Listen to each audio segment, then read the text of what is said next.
Petroleum मसनूआत जो कि आज की दुनिया में ज़िंदगी का अहम जुज़ बन चुकी हैं, इंटरनेशनल पॉलिटिक्स को कैसे इन्फ्लुएंस करती हैं और क्या वजह बनी कि पेट्रोलियम मसनूआत इंटरनेशनल पॉलिटिक्स पर असरअंदाज होने लगी।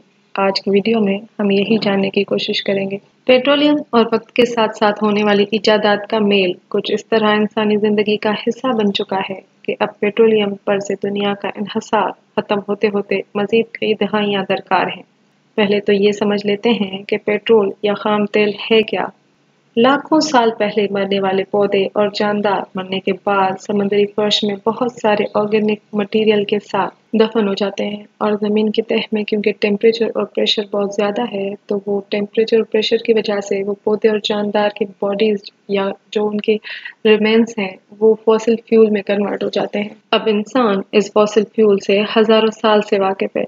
कभी आग जलाने और कभी लालटेनों में इंसान इसे इस्तेमाल करता आता था, लेकिन पेट्रोलियम की दुनिया में इनकलाब तब आता है जब 1940 में एक कैनेडियन साइंसदान अब्राहम गेस्नर डांबर और शेल ऑयल से केरोसिन बना लेता है। जल्द ही लोग तेल के कुओं से मुख्तलिफ टेम्परेचर पर बहुत सारे तेल बनाना सीख लेते हैं और ये ईजाद पेट्रोलियम की दुनिया पर असरअंदाज होने लगती है, क्योंकि यही वो वक्त था जब मगरबी दुनिया के कई मुल्कों में इंडस्ट्रियल रिवोल्यूशन आ रही थी। जब वहाँ इंडस्ट्री तेज़ी से फैल रही थी तो तेल की ज़रूरियात भी तेज़ी से बढ़ रही थी और 1939 में जब वर्ल्ड वार II शुरू हुई तो तेल की डिमांड आसमान तक जा पहुंची। दुनिया में मानो तेल प्लेग गोल्ड बन गया, क्योंकि जंग में सारी आर्टिलरी और एयरक्राफ्ट्स को तेल के बगैर तो चलाया जा नहीं सकता।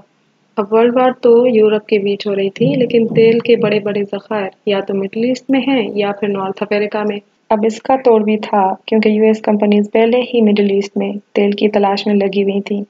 उस वक्त क्योंकि एशिया के पास टेक्नोलॉजी तो थी नहीं, तो ज़्यादातर अमेरिका और यूरोप की कंपनियां ही आकर तेल तलाश करती थी। एक American company Standard Oil company of California की एक ब्रांच आरामको यानी कि Arabian American Oil Company Saudi Arab में तकरीबन 1933 से तेल तलाश कर रही थी, जिसे 1938 में सक्सेस मिल भी गई। ईरान में तेल 1909 में ही डिस्कवर हो चुका था और वो भी एक ब्रिटेन कंपनी ने ही डिस्कवर किया था।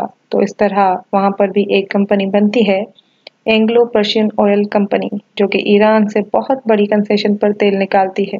और उसी कंपनी की नेशनलाइजेशन की कोशिश में 1953 में ईरान में कू हो जाता है और उस वक्त के प्राइम मिनिस्टर मोहम्मद अली मुश्ताक को ओवरथ्रो कर दिया जाता है, जो कि इस कंपनी को नेशनलाइज करने की कोशिश कर रहे थे। 2013 में यूएस फॉर्मली उस कू को प्लान और एग्जीक्यूट करने की जिम्मेदारी कबूल कर चुका है और फिर उस वक्त के शाह ईरान मोहम्मद रजा शाह पहलवी यूएस कंपनीज को ईरानियन तेल पर रसाई दे देते हैं। अब तेल प्रोड्यूसिंग मुल्कों ने देखा कि ये वेस्टर्न कंपनीज इनको बहुत थोड़ा मुनाफा देकर बहुत सारा तेल ले जाती हैं, इस तरह तो हमारा सारा तेल बहुत जल्द खत्म हो जाएगा। तो 1960 में ईरान, इराक, सऊदी अरब, कुवैत और वेनेजुएला मिलकर एक कॉन्ट्रैक्ट साइन करते हैं जिसको ओपेक कहा जाता है।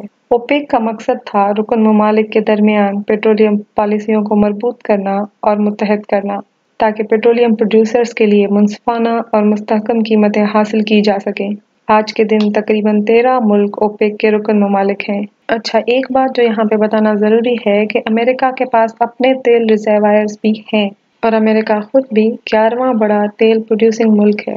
अब 1973 में ऑयल पॉलिटिक्स में एक बहुत बड़ा टर्न आता है और इसराइल और अरबों की जंग लग जाती है, जिसको यौम कितर भी कहते हैं। अब मिडिल ईस्ट के मुल्क ओपेक को एक पॉलिटिकल वेपन की तरह इस्तेमाल करते हैं और अमेरिका पर ऑयल एम्बार्गो लगा देते हैं, क्योंकि अमेरिका को इसराइल का बहुत बड़ा इत्तेहादी माना जाता है और इस एम्बार्गो की वजह से ऑयल की कीमतें बहुत ऊपर चली जाती हैं। ये दुनिया का पहला ऑयल क्राइसिस था। अब इंडस्ट्रियलाइज मुल्क ऑयल की खपत को कम करने की कोशिश करते हैं ताकि ऑयल की कीमतों को नीचे लाया जा सके। तो फिर कंपनियां ऑयल की कीमतों को नीचे लाने में कामयाब हुई या नहीं? दुनिया में सेकेंड ऑयल क्राइसिस कब आया? ईरान और इराक की जंग का ऑयल पॉलिटिक्स पे क्या असर हुआ? ये सब कुछ हम नेक्स्ट वीडियो में देखेंगे।